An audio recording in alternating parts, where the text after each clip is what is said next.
कल पेली भिजाली तिवैया हो उगी हे दीनानाथ उगी हे दीनानाथ।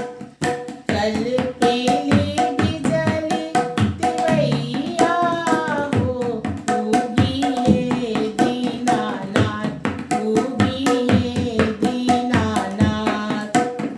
कटलो से कटना समैया हो उगी हे दीनानाथ उगी हे दीनानाथ। तीन दिन भूखिए के असरा लगा के कालू से निहारी राह कटिया पे जाके।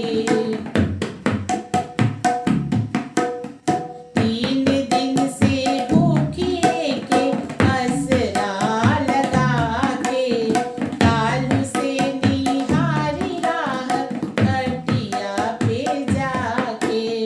बड़ी देर भइले गोसैया हो उगी हे दीनानाथ उगी हे दीनानाथ। कल पेली भिजली तिवैया हो उगी हे दीनानाथ उगी हे दीनानाथ।